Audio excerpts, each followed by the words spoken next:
भर में जश्न आज़ादी के सिलसिले में तक़रीबात का एहतमाम किया जा रहा है, जहां बानी पाकिस्तान कायदे आज़म मोहम्मद अली जिन्नाह की तालीमात पर अमल पैरा होकर मुल्क को मजबूत करने और कायद के फरमुदात के मुताबिक नाइंसाफियों और महरूमियों के खात्मे का अज़्म किया जा रहा है।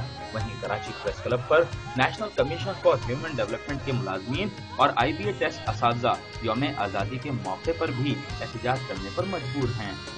पाकिस्तान का झंडा लेके यहाँ के हुक्मरानों को हम गुजारिश कर रहे हैं, हम याद दहानी दे रहे हैं, करवा रहे हैं कि खुदारा रोजगार पक्का देना रियासत की जिम्मेवारी है, हुक्मरानों की जिम्मेवारी है। नौकरियों पर बहाली और अपने मुतालबात की मंजूरी का ख्वाब आंखों में सजाए इन पाकिस्तानियों के हौसले किसी से कम नहीं।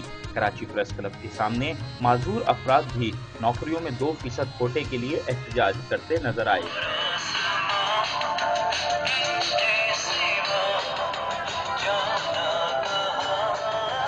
इन अफराद का कहना था कि उनके दिल अपने प्यारे पाकिस्तान के लिए धड़कते हैं, लेकिन हुकूक से महरूमियों के बाइस वो एहतजाज पर मजबूर हैं। मुल्क भर में जश्न आज़ादी की तक़रीबात का आगाज हो चुका है, लेकिन कराची प्रेस क्लब पर एहतजाज पर बैठे दर्जनों अफराद ने इंतहाई मुनफरद अंदाज में जश्न आज़ादी मनाया।